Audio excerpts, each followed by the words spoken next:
Giants looking to get themselves to 4-1 as they head across the pond to take on Rodgers and the Packers in London. And can you believe it? The Jets with the chance to move on top of the AFC East. Now, can they finally get a win in the division? I do believe it. As Moose said, Giants flying off to London, but who's going to pilot the team? Jets may have found their new pilot for the future, but can Zach Wilson continue to soar to new heights versus Miami? The great Greg Buttle is here to answer all these questions and more from high above 42nd Street at the New York WPIX Sports Department. This is the Pix 11 New York Sports Nation podcast. All right, everybody, as always, thanks for taking the time to listen. We would appreciate it if you had a few extra seconds at the end here. Like, rate, subscribe, review, all that good stuff. Yeah. It really does help us get noticed out there. And if you noticed us, well, maybe somebody else wants to, too. Brilliant. Love it. Greg Buttle, speaking of noticing things, did you notice that the Jets have had 2 fourth-quarter comeback wins, including one last week? How important is it for them to keep the momentum going and get off to a fast start? That's a rhetorical question. I mean, you should ask me something that's subjective about it. But of course, it's the most important thing in the world because you know what? You can't keep piling wins on if you want to wait till the fourth quarter. But they've done it twice. They have done it twice. But you do say every week that they have to get off to a fast start. They do have to get off to a fast start. Criticism is fair. You cannot win in this league hoping to win in the fourth quarter every single game. You've got to go out there and take control of a game. Now, the one thing I did like about their game was that as you paint the mosaic, you look at the whole picture. And this thing looked really good in the fourth quarter. Like when you were watching a well-oiled machine, an Aaron Rodgers-led offense, a Patrick Mahomes-led offense, Tom Brady-led offense, where it boom, boom, boom. It picked. His feet were planted in Zach Wilson. He threw the ball. He was precise. It really, you sat back and you said, is this the New York Jets that I know? Better question then. What can the Jets learn from the fourth quarter that they can continue into this game? I don't think that they can learn anything other than the fact is you go out there, you play hard, you play fast, you play smart. That they did this week. They did. They played all three. They didn't make any dumb mistakes in the secondary. The most mistakes they made were along the offensive line because of the makeshift offensive line that they had put up there. Most of them were physical mistakes. But other than that, I mean, 1 sack, come on. That's pretty good. Yeah, and you look at this matchup, every week's a little bit different, right? So when you look at this matchup against Miami, team, and Robert Saleh talked this week, Greg, that they no longer want to be a doormat in the AFC East. I guess for the Jet fan out there, Jets, Miami, what do you think of most? Outside of what we're going to see Sunday, what do you think of being a former great Jet? When I think about Jets Miami? Yeah, when you think about that matchup, what pops in your head? Dan Marino pops into my head. If you want me to go back to the championship game where I lost, I'm going to knock you out. No, I don't want you to go. No. Should have been Tarp. No, but it's the point. It's not a matter of remembering the bad losses. My point being is the fact of what this rivalry means. The rivalry is specific to the fact that it doesn't matter how good you are. That's a rivalry. And that means that any team can win. You just have to be disciplined and on your game, or else the other team's going to beat you. That happened, and I'm telling you, we were terrible in the late 70s and maybe the first year of 1980-81. We played them 8 times in a row, beat them 8 in a row, and then they played us, and they beat us 8 in a row. I mean, so you don't know that a team that is that good shouldn't be beaten that many times, is what I'm getting at. So rivalries do that. It brings a team to a heightened mental alert, I would think. Not physical, but mental alertness. And once you get to that mental alertness, anything can happen, and the bounce of the ball is big in those games. All right, you mentioned it with Todd and answer the question about the secondary. Secondary is going to have to play really well on Sunday with Hill and Waddle. How do you handle their speed?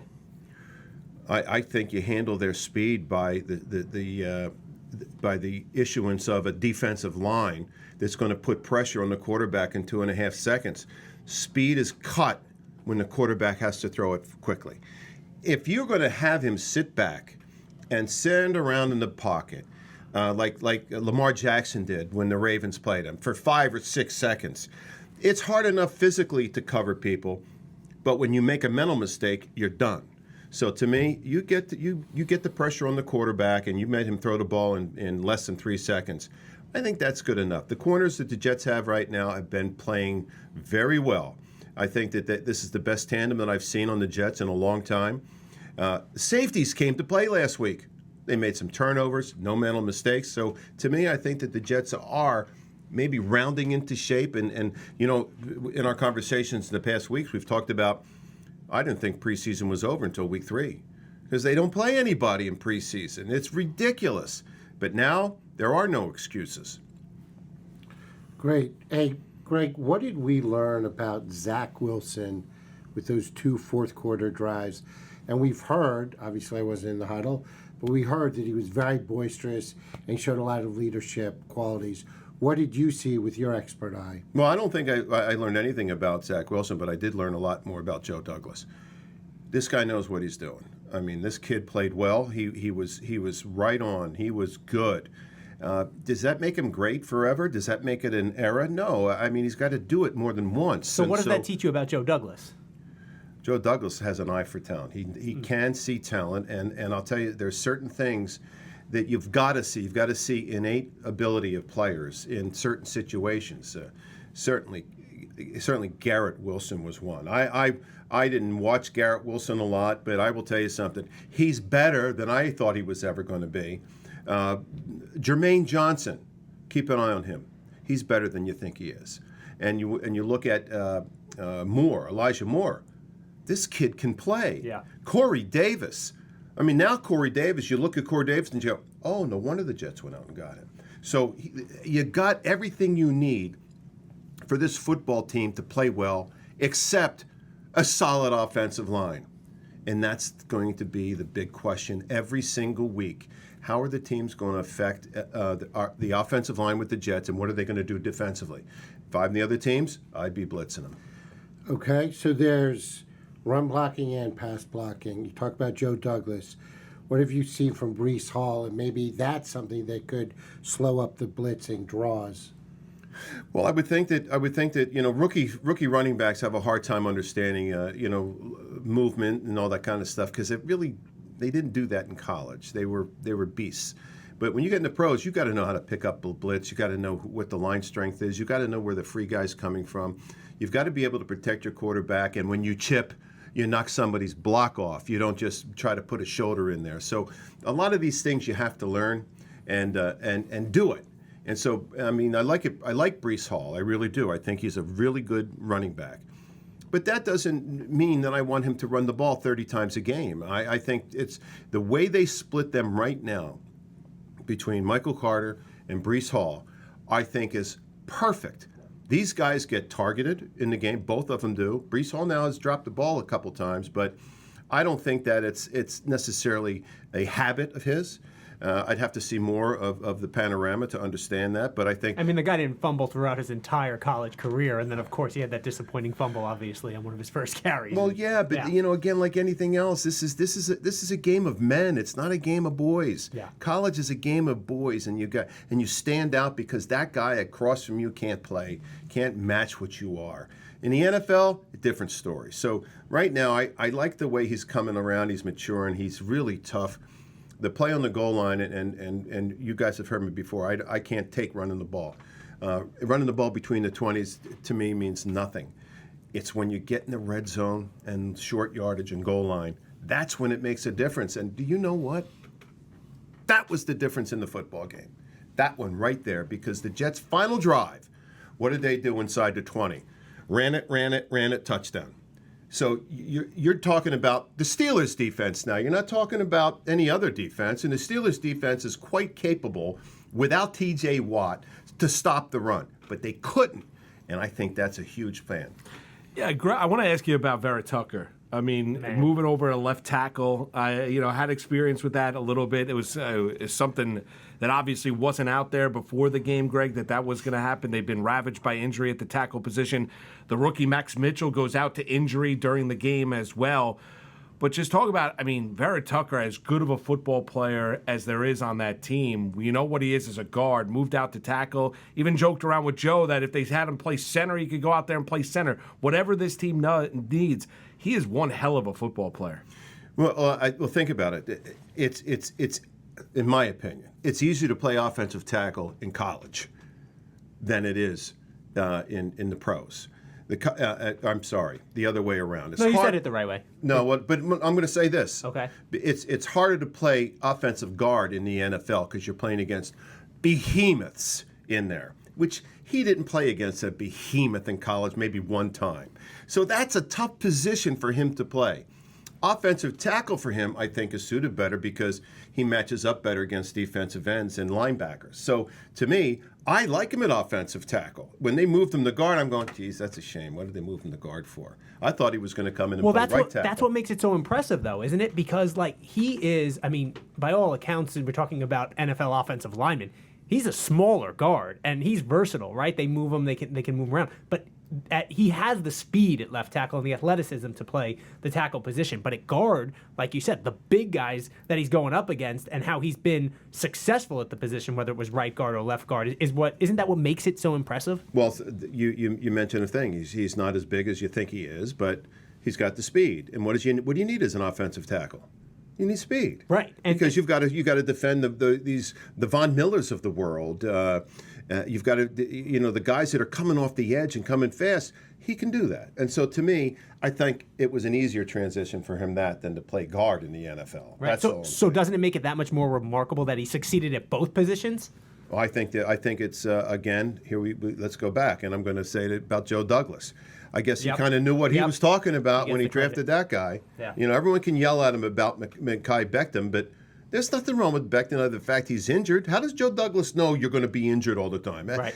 I get fans that call the post games. Yeah, Joe Douglas knew he was injured. Oh, stop. You get to a point where you can only do so much. And as you guys hear me every single week, coaches coach, players play. Okay? That's the name of this game. And the Jets went out last week, and they played.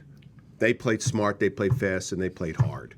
That's why they won. All right, so with that then, Greg, do you think this is, you get a sense things changing here with the Jets? Victory is obviously very, very important. With the way that they're playing, we've had concerns about the coaching staff in Saleh. They have a hell of a win last week in Pittsburgh, Miami this upcoming Sunday.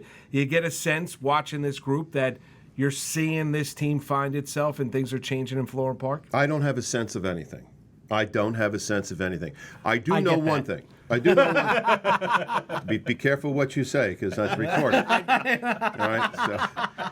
And he's not that far away. That's right. And he's a lot bigger than you. So to me, you've got to do this a couple times and to have you become something. And I talked about in a pregame show last week. Show me who you are. I don't think any fan knew the Jets as to be anything other than the same old Jets. That's what they looked at them at. And you know what? Against Cleveland, they go, oh, no, it's not the same old Jets. Then they lay an egg against the Bengals, don't score a touchdown. They come against the Pittsburgh Steelers, and all of a sudden, those aren't the same. That's not what the old Jets used to do. In fact, I don't remember any team other than the 2000 team that would come back from, being down in the fourth quarter and win. I mean, that's impressive to me. I don't care who you're playing. And the last thing is, this league is so great because how many teams are undefeated? One. How many teams have no wins? I don't know the answer to that. None. Right. So you're talking everybody's 500. Everybody's close to that. Everyone can win. And so each week the Jets go out there becomes a different game. And we know that as a fact for years. Sometimes maybe media overlooks that and they go, well, they should be playing that well every game. No one does. And the ball bounces strangely. So the thing is that you have to be on top of everything, no matter what, and don't take your thumb off the guy's throat in the fourth quarter. That's when you really want to do damage. That's when you're up, get up more, and then put them in the ground. And I think that the Jets showed that. They showed it 2 times. That's half the games, right? Yep. Yeah. Let's see him show it 3 times. Let's see him win by 10 points again and only not trail in the game. All right, so as a linebacker, what would you do against Teddy Bridgewater? You got a backup quarterback in there. I don't necessarily know that you would do anything differently than what I've talked about, which is you've got to force him to do things, and maybe the Jets have to blitz a linebacker this week, because Teddy Bridgewater, he's going to take off. He's very capable. He's got a good arm. He's not somebody playing quarterback with the Steelers. I mean, this guy can play. He's not Tua Tagovailoa, but he's Teddy Bridgewater, which can play. So you just can't not pay attention to him. And I think that one other thing is that you've got to be able to have your lineman be very, very fresh for this football game, because he will take off. And I think that if you look at your defensive linemen, they came around last week. You had 3 sacks by the 3 guys everyone depends on. Yep. Jermaine Johnson, Carl Lawson, and Quinnen Williams. Well, do the same thing next week, and I will tell you something. Or you do the same thing this coming Sunday, I think the Jets win. All right, Greg, before we let you go, 2 things. First, we always want a prediction from you. What's your prediction? Jets win. Okay, I like it. Second, I like it short, to the point, and I'll get Joe and Moose's prediction. Second thing is, what was your reaction to what happened with Tua and the NFL's reaction to that, where it looks like they're going to step up the concussion protocol? Everybody always overreacts all the time. And everybody overreacts to whatever the lead story may be. But the question I have is not necessarily, I think the NFL has done a lot towards the safety of players, particularly quarterbacks and wide receivers. That being said, you're going to tell me that Tua Tagovailoa didn't know he had a concussion? If you're telling me that, I think I could sell you ice in Alaska, because that he had to know he had. Yeah, he knew his back wasn't what was it. It was all about him, and so he was the one that I think swayed the doctors, because the player does have something to say. No, I feel great. All right, up. I look, your eyes aren't dilated. Okay, how you feel? I feel good. What hurt him in the second game was not the strike to the ground. It's when the defensive lineman whipped him around and his head went sideways. That's when your brain sloshes up against your cranium. I know, I've experienced this stuff. So it's not like I have to be a doctor to see it. I know it. I know what's happened because it happened to me. So, and as a player, I didn't have one concussion that I didn't know about. How long did they last? Well, I didn't go out of a game for 4 of them. How's that grab you? Wow. I mean, you couldn't get up off the ground. They help you up off the ground, and there's not a concussion just isn't the same thing. There are a lot of different concussions and how they're caused. But either way, when is the player culpable? And I'm not defending the NFL, but I'm not leaving off the players. The players are culpable in what's going on.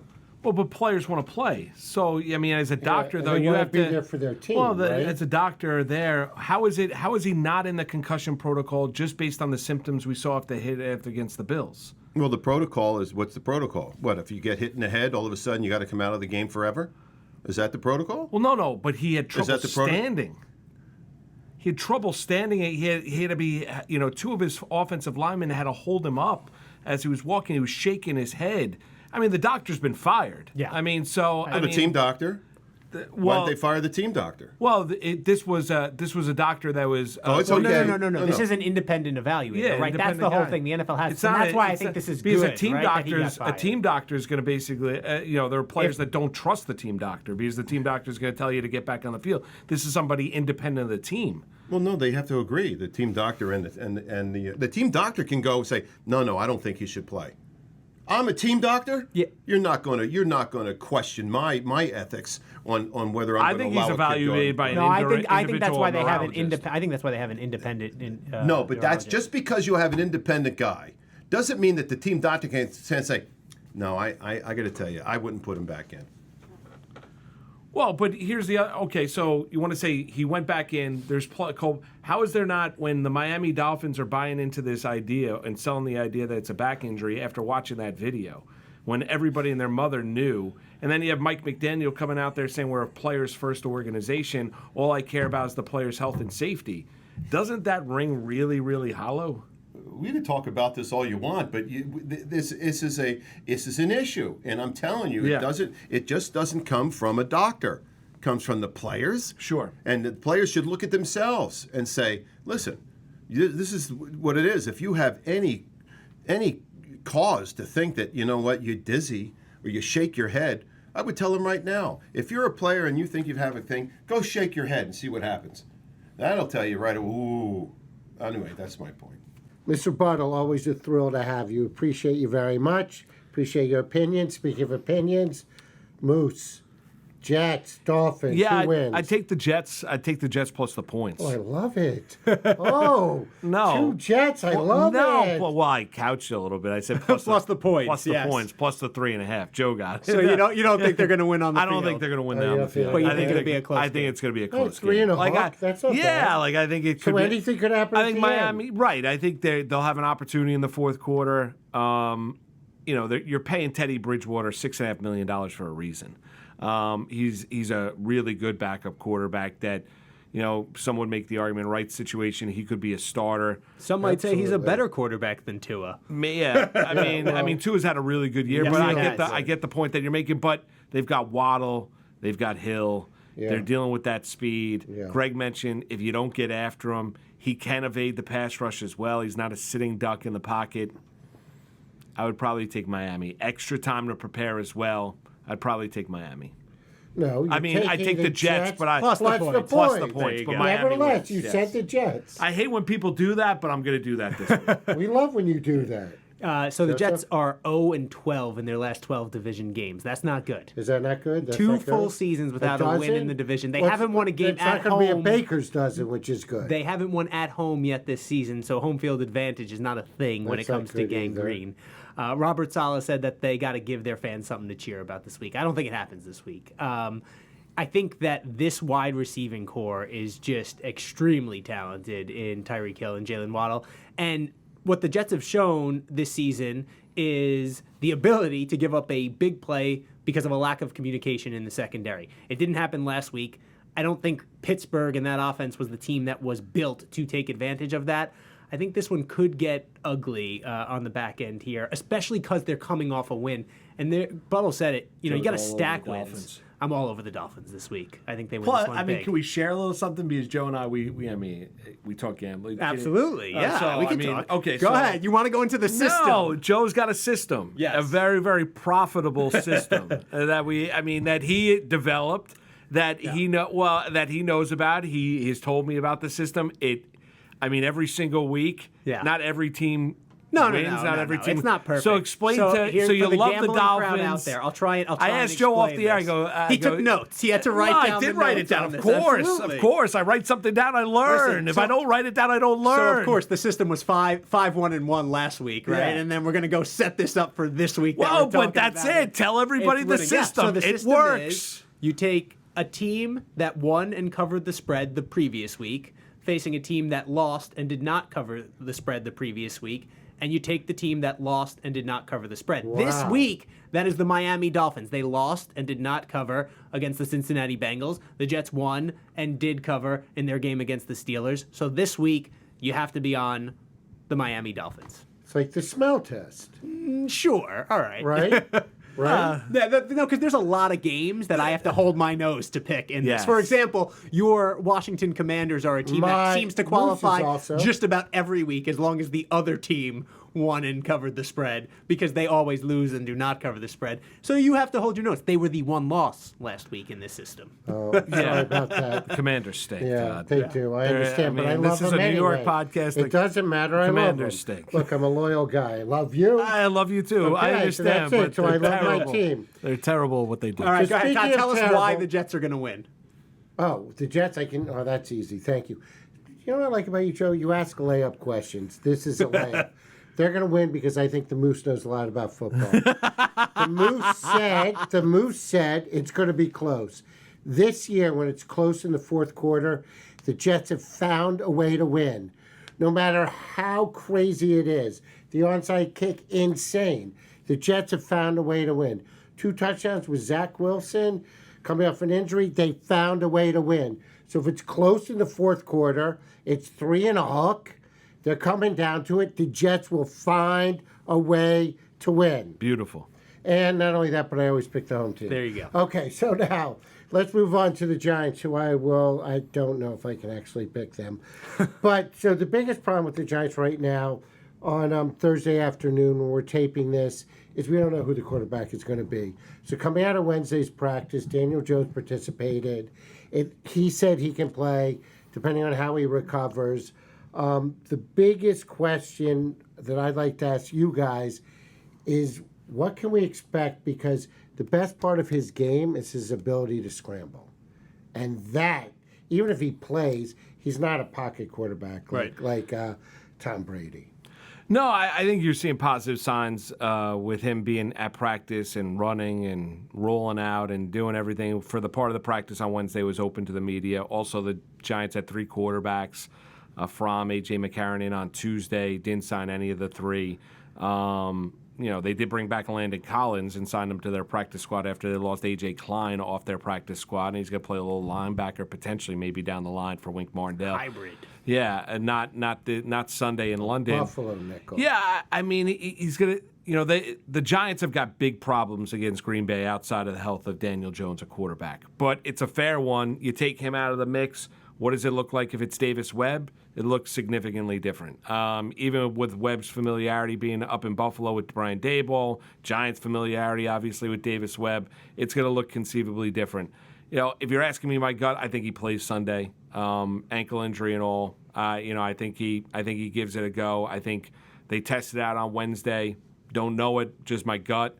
But they're a 3-1 team going up against a team in Green Bay that, even despite their issues, it's still Rodgers, right, a good offense, 2 really good running backs. And what the Giants have shown here against teams that are as balanced as Green Bay is, defensively, even though they've been really good getting teams off the field on third down, it's going to be a struggle Sunday against the Packers. I'm going to go back to my 8th grade CYO basketball championship game. Oh, man, you were good.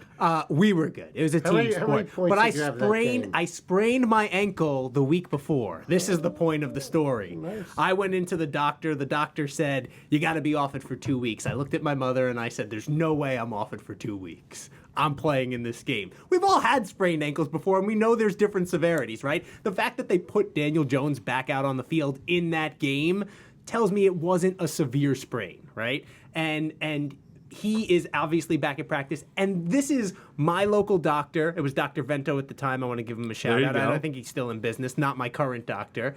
But we're talking about that compared to NFL doctors, right? They'll shoot him up with a painkiller if they want, some cortisone shot or whatever they need to do to numb the pain a little bit in there. And they'll wrap it to the high heavens, as we saw in the game on Sunday. And I think he'll be out there playing because I don't think that it's going to get that much worse. I think he might scramble a little less. I think the game plan might change significantly, especially considering he had 2 touchdowns rolling out the last week. But I think he'll be out there playing for them. Okay, so like you pointed out, they scored when he scrambled. He completed 9 passes last week. That's not good.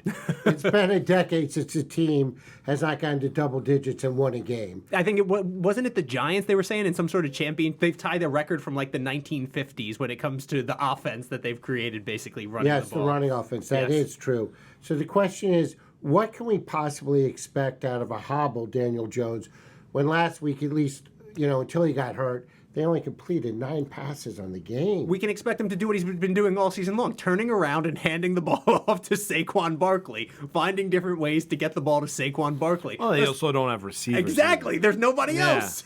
I mean, it's going to be, I don't know if I look at Sunday's matchup against the Packers as like kind of truly emblematic of what this offense can be or what this offense has been with Daniel Jones at quarterback because of whether it be ineptitude with Kenny Golladay, now he's hurt, whether it be Sterling Shepard tearing his ACL. You have David Sills and Richie James have been your top 2 receivers. They don't have a great pass-catching tight end. Bellinger's okay, but more of a blocker than anything else. They're playing to their strengths as a team, and they're going to use Daniel Jones and his athletic ability at times in that ground game and be able to roll them out, but they don't have dynamic playmakers. You get Kadarius Toney, who's always hurt, back on the field. Maybe this offense changes a little bit. I just think, Sunday potentially could look ugly. I mean, that's that's the thing that you look at. It doesn't take away. It's good. It's important to win games. They're a 3-1 team.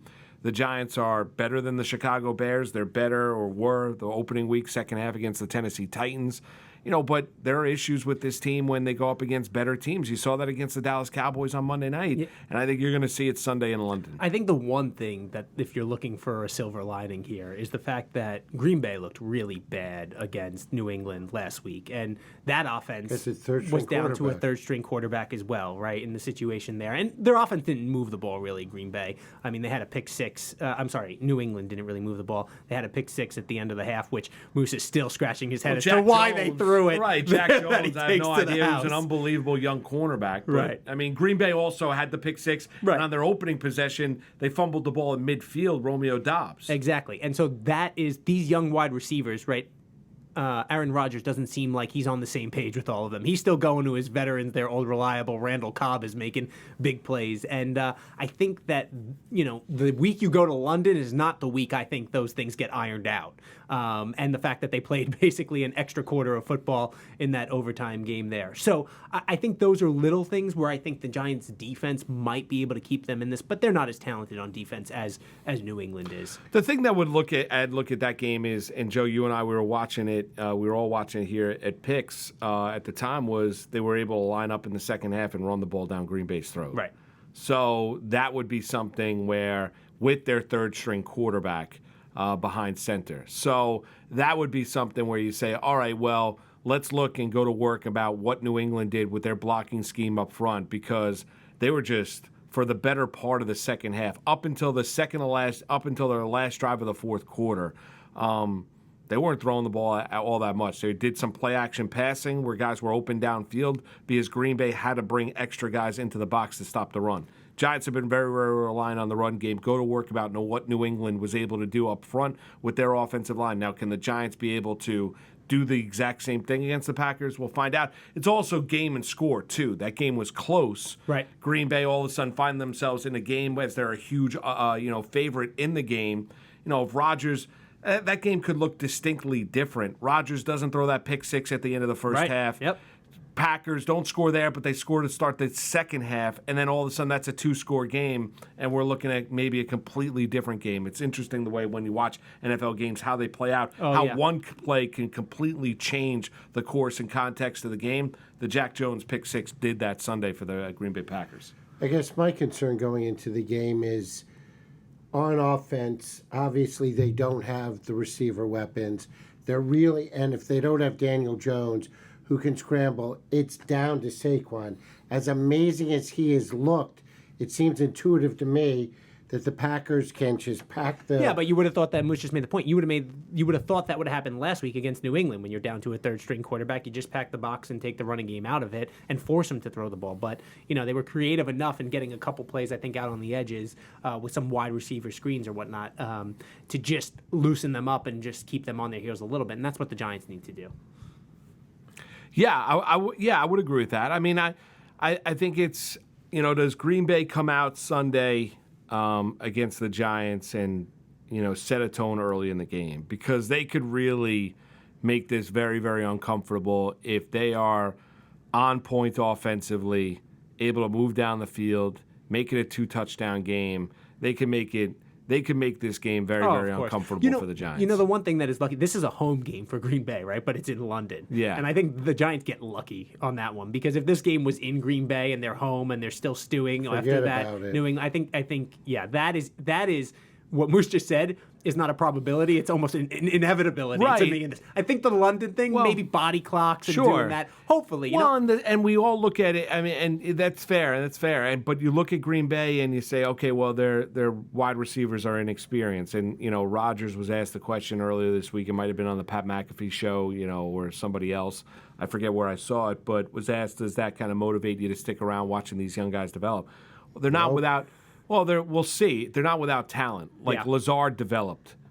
Guys were able. Romeo Doubs is a really talented young wide receiver. In the Picks Fantasy League. There you go. Christian Watson has the kid out of the small school has got the size and speed quotient that you want, and NFL scouts drool over. So it's not like they're not without ability, and you're starting to see them use Watson more creatively, as you saw in the Jets sweep, the first touchdown of the day Sunday against the New England Patriots. Because if you get him out in open space, he's going to go blow by any defensive back that's out there. The thing, I agree with you. Like the metrics, right? And when you talk about like these, like they're not numbers, untalented. right, like you look at them, it's not like they don't have talent. Like we're looking at the Giants receivers, and Richie James is a nice player. He's a third or fourth receiver. He's not a starting receiver. David Sill's nice guy, special teams player, more of a third and fourth receiver. Like that's not what you're looking at Green Bay. What you're looking at is really talented players. They just don't have a vast amount of experience. And then you've got the ornery Aaron Rodgers, who's like a cranky old man who wakes up and it could be a